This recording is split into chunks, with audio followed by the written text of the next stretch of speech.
Right. Good morning, everybody. Welcome to the Win Team. Strong business week ahead of us. Last week of the month. This is the week to end with a crescendo of effort, crescendo of results. And one of two things happens, hopefully both.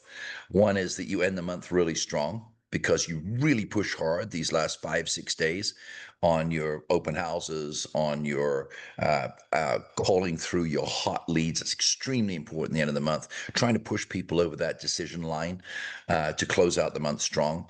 And one of two things happens. Either one, that's tremendously successful because you push really hard, you put a lot of people into escrow and you get that sense of gratification, or they don't quite make it, but you push so hard at the end of the month that you start the next month really strong. What's the worst thing in the world to do is to say, well, maybe it didn't work out well this month. I'll wait until next month, because then you end the month down, you start down, and you have to spend the first 2 weeks of the next month building yourself up. So this is a big part of our power calendar, striving really hard in the last week of the month. Something that I've noticed sharing with a lot of you guys, I talk to so many folks, is that you struggle a bit with the stages of the real estate deal. And I'm going to spend this week on the stages of the real estate deal. And what is it that makes a distinction between, a lower producer, a higher producer, and a higher producer who learns how to duplicate themselves? What is that primary difference? So managing the stages of a real estate deal is what we're going to talk about this week, and why the stages matter. You've heard me talk about this before, but I wanted to readdress it because I just heard so many things this week. Here's what I'm addressing particularly, okay? And hopefully you're ready to hear this. It's, hey, how's it going with that client? Excuse me, how's it going with that client? And the answer will come, oh, pretty good. I'm waiting for pre-qualification. How long have you been waiting? 3 days, 4 days. That's a huge red flag for me. And another one is, hey, how's your offer going? Oh, pretty good. I submitted an offer. And then crickets, right? How's your escrow going? Oh, we opened escrow. So what that shows to me is that nobody has taught you how to manage those stages, how to push those stages through. How much time should a pre-qualification take? How long should you wait to submit an offer? How long should you wait before you show up at the other agent's office and sit in the lobby until they give you a response? So creating stages and managing those stages is the greatest distinction between a low producing agent and a high producing agent. Remember, on the Win Team, we accept high standards. Our high standard is that it's just not acceptable to put in less than one in escrow a month. And your baseline is 2 a month, 2 offers being written a week. Never let that baseline go. The minute you let that baseline go, you start to compromise and your business starts to fray around the edges. Understand and embrace that every successful real estate transaction is built from distinct, measurable stages, and that focusing on each stage allows for consistent improvement and predictable results. How many of you would like a predictable business where you get up and you never worry about money because it's predictable? Anybody on this call would like that? Me, please. Right. Yes. How many of you believe Let's that's go. true? Okay, how many of you believe that's true as a real estate agent? How many of you actually believe that's true? I do. You see the hesitation? It's 29 people on this call. One person said, I do. I do. We have to take ourselves off mute, Andrew, so it takes a second. But yeah, Okay. that's why I'm here, is to find predictable ways. All right. So the myth, don't take this wrong, get all negative on Andrew here. The myth is that real estate is all about relationships. How many of you have heard that said? Everybody, right? Yeah. Real estate's it's all about relationships, right? Well, tell that to Zillow and tell that to realtor.com. They kind of rule the world right now, don't they? It's all about relationships. Okay. That's true for a sole proprietorship, relationship driven sales. But we've got 29 sole proprietors on here, and only one of you said that that was predictable. You know why? Because relationships aren't predictable. If they were, we wouldn't have divorce, would we? Right? So the myth that real estate is all about relationships is exactly that. I'm not saying it doesn't have relationships, but to make a business all about relationship, think about this. That is not true for a predictable, scalable, multi-agent or multi-transaction business. How many of you would like to have a multi-transaction business year on year? Yes? Me. Me. Yes. How many of you Yes, would like, yes. how many of you would like to have a multi-agent business? Me. Yes. That's Yeah. agents I working. do. Yeah, working with you. I never, by the way, I don't see any of you working for me. I've never seen it that way.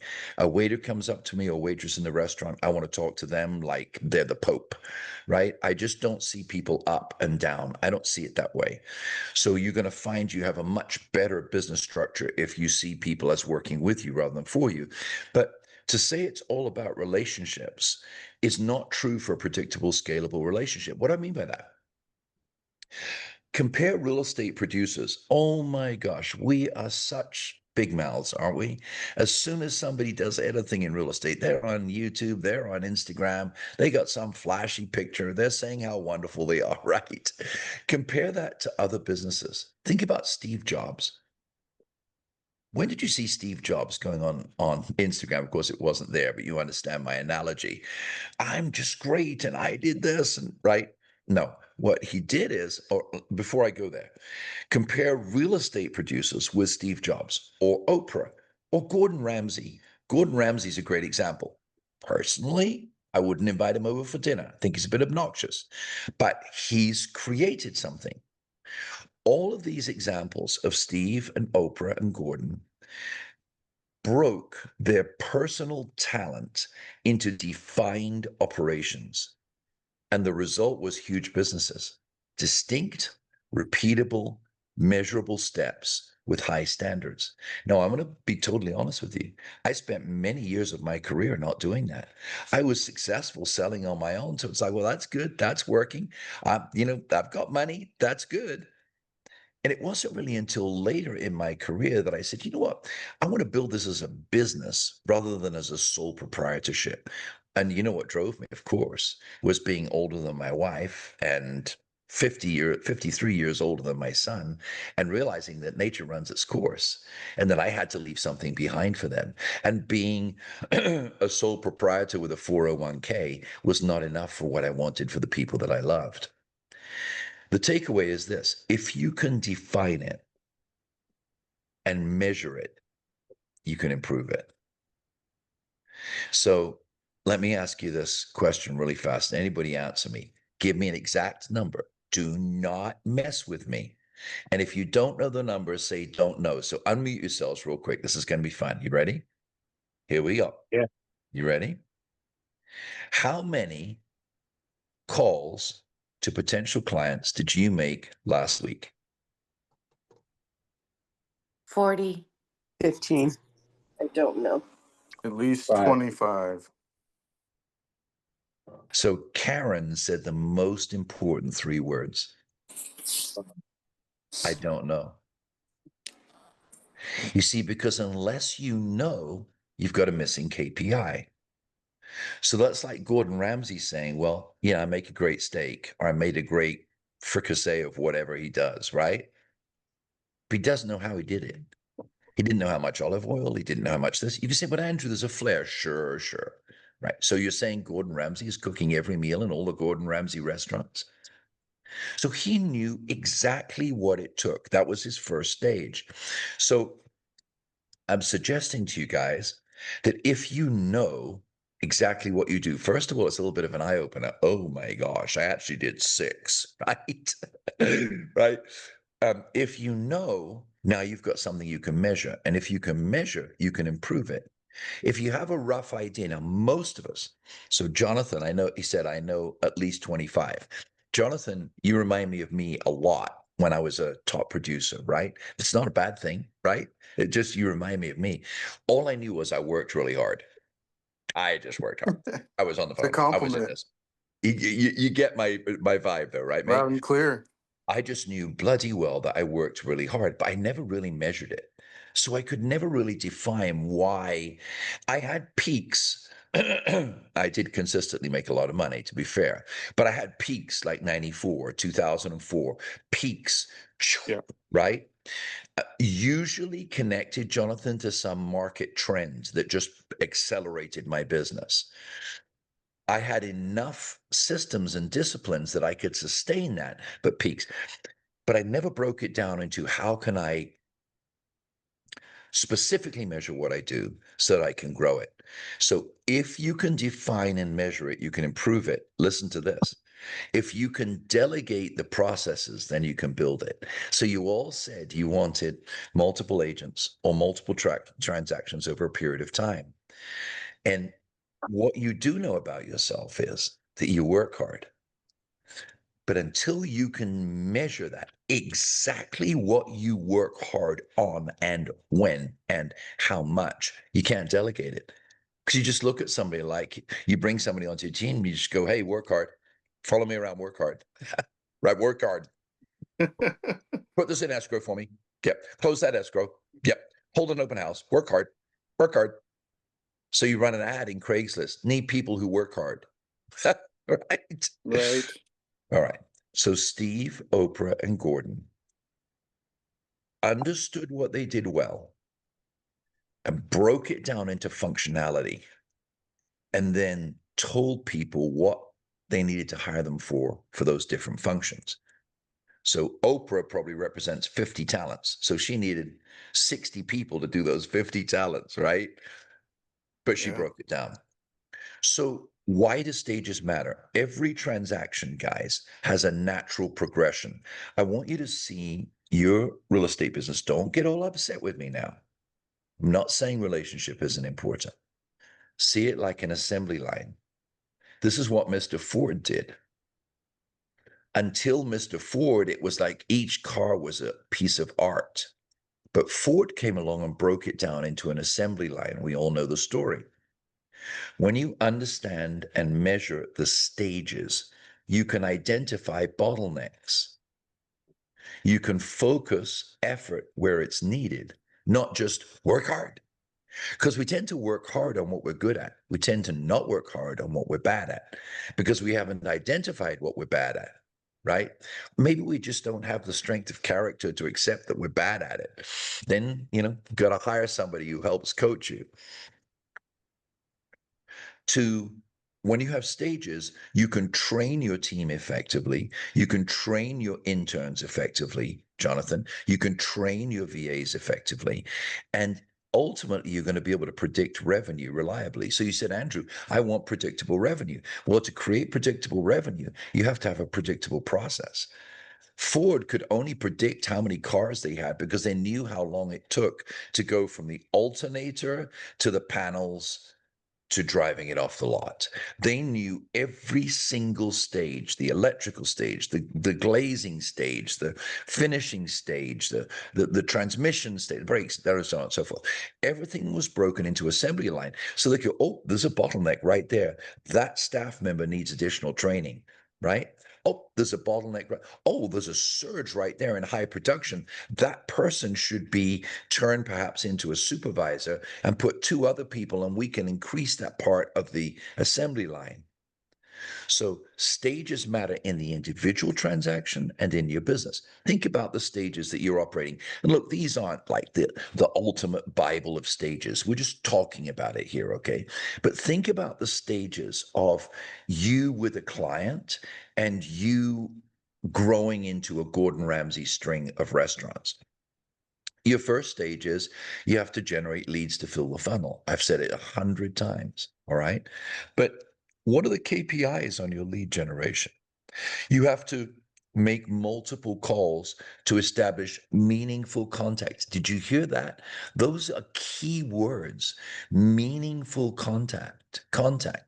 Look, Gordon Ramsay doesn't want 150 people who want an $11 McDonald's burger lining up at his restaurants. He needs to make multiple outreaches to reach the people who are looking for a defined product.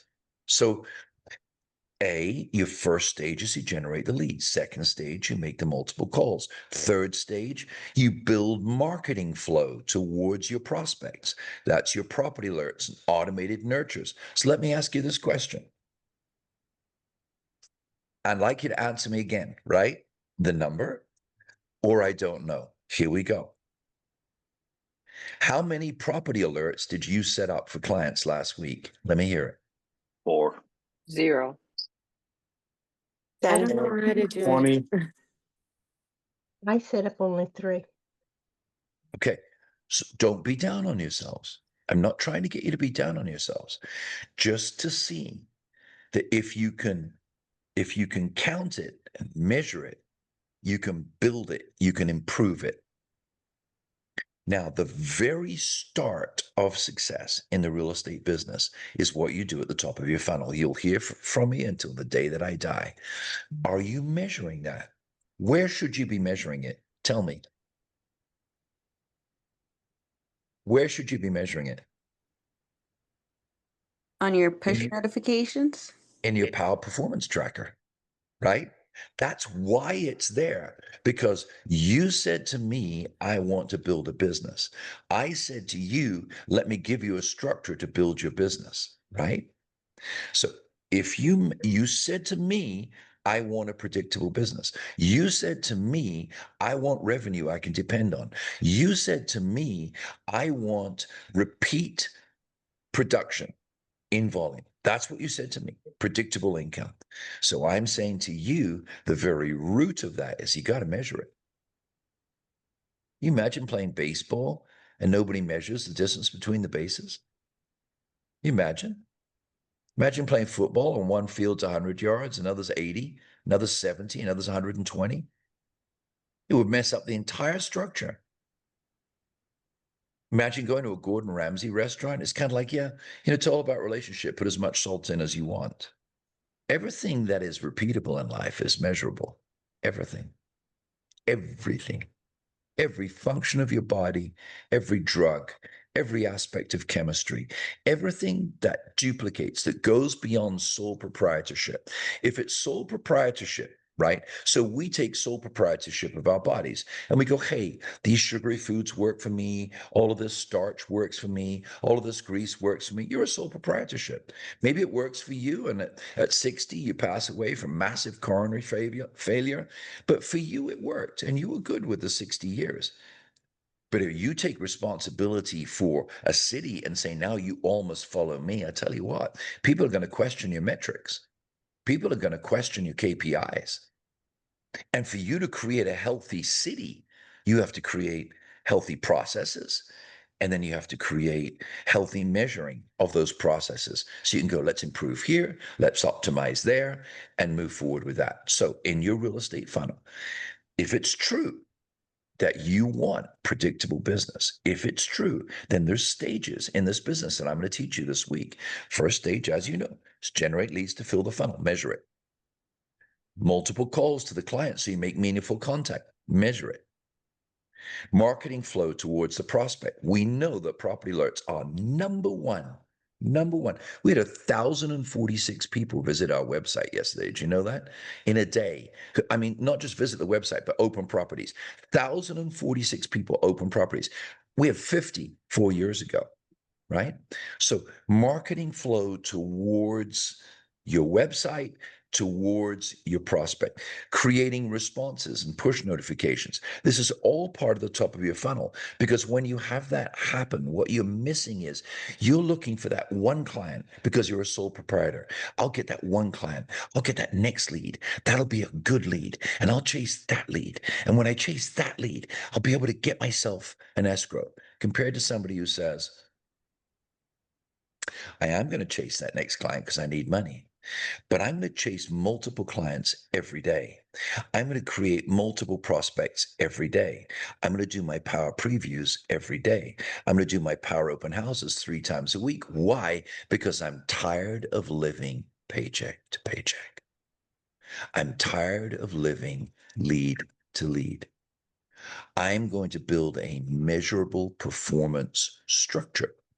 And out of that structure, inevitably, I will have a continuous flow of people who come out of that structure. So you have to match your actions with your desires. So these stages, obviously, there's like 6 or 7 stages that are just the first part, which is the prospecting stage. What about the whole piece of your responsiveness and the push notifications? That's all about awareness and appointment setting. Creative is a huge part of the early stages of business. Your blogs, newsletters, relevant content. Why? Because it's brand building that sets you apart. You think of this. Most real estate brands are about a sole proprietor. They just say sole proprietor all over them. It's some logo. The guy smokes cigars. All his branding is about smoking cigars. How duplicatable is that? What if your clients have cancer? But for him, he makes enough money that it works for him. Another one's a wine specialist, drinking wine. What if half your clients were alcoholics? But for him, it works. He can get wine people to buy from him, and they will until he dies. That's a sole proprietorship. Nothing wrong with it. It's a sole proprietorship, right? Very different when you brand something like Oprah's organization or Ramsey's organization or Steve Jobs' organization, where it involves every type of person. And he was clever enough to find a product that attracted every type of person, right? So it wasn't a sole proprietorship mentality, it was a business mentality. Now, what happens after these first 6 stages? Now you've got the first appointment. That's the whole connection and flow with the customer. How are you about moving from the first appointment to the second appointment? Because that's where you build trust and loyalty. Now we're talking about progression. Progression is a key word for me in business. First, you invest time, energy, and money to fill the top. When that top happens, now you have to make that connection.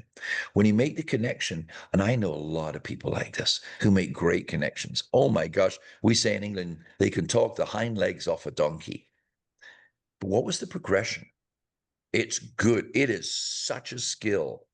I'm thinking of a young man in his 30s that I know who is so skilled at opening those doors. It's a wonderful skill. If you don't have it, you bring on an intern who does have it because you're running a business, right? Oh, by the way, I don't know Richard very well, but fabulous at that door opening. Fabulous. Richard, I think, could talk to anybody, anywhere. So you look at KPIs, that's a very high KPI for Richard. How many people can Richard meet that he can get talk to him? I would say his KPI is around 90%. It's extremely high. So great. Enjoy that. Now, what's the second part of the flow? This is progression. How do I go from connection and flow to progression, trust, and loyalty? How do I go to progression? Now you're progressing towards transaction. Obviously, showing and listing homes is the next step of progression. And again, our industry, unfortunately, has messed it up. We think, well, when I'm absolutely sure I'm going to. I actually heard a lender say this week, it blew me away. He says, oh, I don't meet clients until I know they're qualified. I don't have enough time. Yeah, not sure. I'm not sure about that. Right? So your first piece is connection and flow. Your second piece is progression towards trust and loyalty, which is your second appointment. The third piece, so there you have a KPI. If you notice you meet a lot of people, but not a lot of people meet you twice, there's something missing there. There's something missing, right? From connection to progression. That's where we work on that together. I've got tons of teaching and training on it. We work on that together. Now, as progression happens, you get into showing homes and listing homes. Now, the next step of progression is writing offers for clients. This is transitioning through relationship to transaction. Oh my gosh, it's 6:57. I didn't realize. If you have to drop off, guys, but I want to finish this, okay? You're moving through relationship into transaction. Then when you've done that, now you have to get clients to make purchase decisions. This is where you go from relationship and talk to enough trust that you now enter negotiations. So where are your KPIs? Are your KPIs strong in the connection? Are they strong in the progression? Do you find that you're showing, but not enough are writing offers? Are clients not making decisions? That's usually because there's too much talk and not enough leadership. Then once you've done that, now you enter in the third phase, which is you've got your client from funnel to connection to progression to transaction. Now you have to push through the agent and seller negotiation piece. Now you enter from progression to negotiation. And this is where I see a lot of breakdown on our team, that agents do finally listen, right? And start to write offers. And then I hear things like, yeah, I've got the offer written, just waiting for the pre-qual. You need to set yourself, I'm going to be very specific with you guys. Listen, you call one of our lenders for a pre-qual and don't jump outside to another lender because they're all the same. There are a few exceptions. And that's why the guys that are working with us are working with us. When you send something for a pre-qual and you're showing them property, you need that pre-qual back in 2 hours. You need to be very honest with the lender and say, look, I'm meeting this client at 5 o'clock today. Can you get me a pre-qualification because they want to write an offer? No, I can't do it by 5. Okay, thank you so much. I'll catch you on the next one. Okay? Then you call the next offer. You call the next lender on our team. There's 10 of them. Call them. Hey, I'm showing a client. Now, don't pull that card every time because sometimes you might not need it until tomorrow, right? But hey, I'm showing property at such and such a time. Hey, we're writing an offer in an hour. I need a written pre-qualification based on verbal, not based on documentation, but based on verbal. I need a verbal pre-qualification in the next 2 hours. Can you provide it? No, I can't do that. I'm very busy. Okay, cool. I'll call you on the next one. Hey, and whatever the name is, I'm about to write an offer. I need a pre-qual. See, what that is you're now showing business acumen. You're not antagonistic. You're not putting the lender down. You're just very clear that your performance criteria is you're going to write an offer. And to write an offer, you need a pre-qualification based on verbal information. You need that. Oh, we don't do that in our company. Okay, great. Thank you so much. All the best to you in that business model. Boom. Go to the next one. We have never allowed lenders into our organization who will not write a pre-qualification based on verbal pre-qualification. Because the nature of our business is that you're out, you might not be able to get their tax returns right now. There's 9 offers on the table. You got to take a risk. You're going to submit an offer. Now, when you've got that verbal pre-qualification, in the next 12 hours, you're going to get all the documentation from the client. But this whole thing of, hey, yeah, Andy, yeah, I've got a client, they're really interested, and the lender sent a digital pre-qual. Really? I've never done that in my career, ever.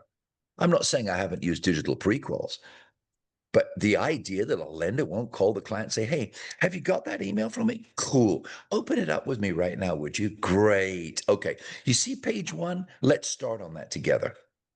That's progression. And you know what? You can delegate that, can't you? Once you've done it multiple times, you can hire a VA. So Richard meets Leslie. Leslie's his buyer. Leslie's written an offer. Richard has got a verbal pre-qual on Leslie submitted her offer. He tells his VA's got 14 steps. The VA calls Leslie and say, hey, Leslie, have you got that application? Great. We're going to walk through it together right now, okay? Go to page 1. All right, do this. Go to page 2. Do this. And it's well worth paying somebody $6 an hour to do that. But we don't do that, do we? Oh, yeah. Yeah, it's with the lender. Right?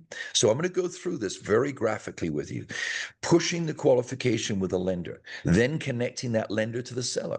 All the time, I hear agents say, yeah, there's a pre-qual. Yeah, I'm waiting. I'm like, well, what have you done? Well, nothing. Well, why didn't you get the lender to call the listing agent? I Hey, love you. I love you, Andy. I Yes. love you. Yes, this is exactly what Derek does.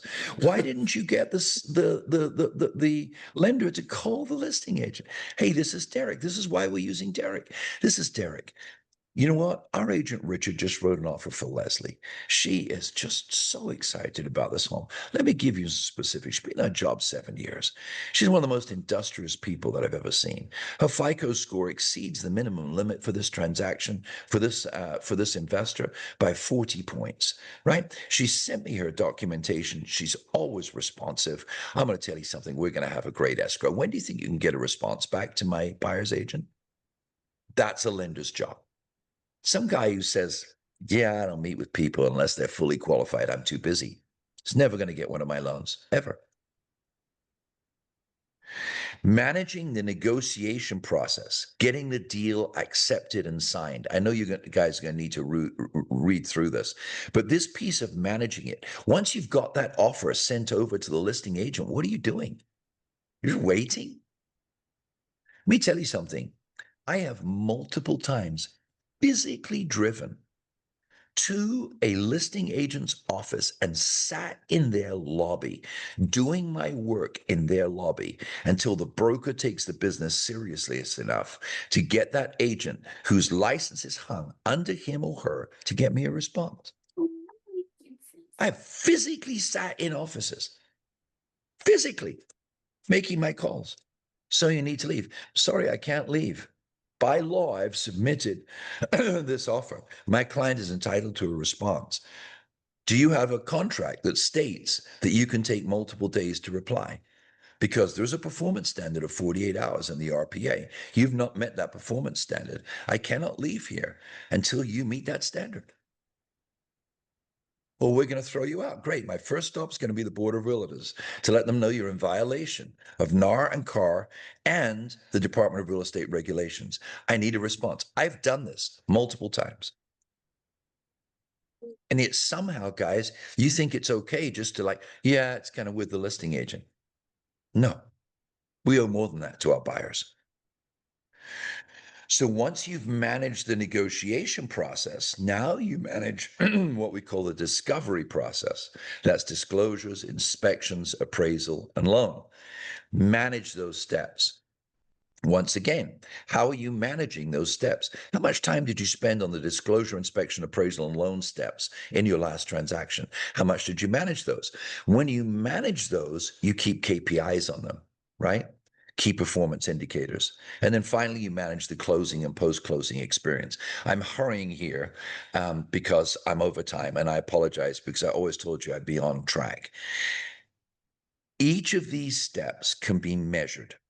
Make it really simple here. What percentage of your first calls end up in an appointment? I think it's great you're talking on the phone. That's a gift. What percentage end in an appointment? That's your next gift. How many property alerts must you set up for one meaningful connection? Let me tell you something, guys. I love you, but you've got blitz lists of 300 people that you can access anytime. You can easily do 10 property alerts a day, 300 a month, just investing half an hour in your business. You'd have a funnel filling up like crazy. If you want the steady income, you need the steady funnel.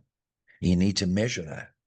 How many alerts did you set up? And how many, once you have the alerts, you can measure, okay, I did 30 alerts in the last month, or excuse me, if it's 10 a day, I did whatever, 100, 200 alerts in the last month. And I noticed after 60 days, out of those 200, 20 responded. That's a 10% KPI, isn't it? Now you know that 10% of your property alerts lead to a connection. But why wouldn't you do 1,000? I don't have time to do 1,000. Yes, but you got a KPI now. So now you just train somebody how to do your property alerts, and you know that 10% of those are going to be to an appointment. Now, how many appointments did you set? And how many of those appointments led to showings? And how many of those showings led to escrows? So now you know how many property alerts it takes to get how many escrows. Now you know how much you make on the escrow. Now you know how much you can pay somebody to process those alerts to get you to escrow. But if you don't know how many property alerts you did, you don't know what the scale of that is to appointments. If you don't know how many appointments you did, you don't know what the scale of that is to offers. If you don't know how many offers you did, you don't know what the scale of that is to escrows. Therefore, you never hire people at the beginning because you don't know how much money you're going to get. And that's why 95% of real estate agents never hire a VA. because they don't know. I don't have enough money, Andrew. I don't know when the next money's coming in. So you start at the beginning of the funnel, not the end of the funnel.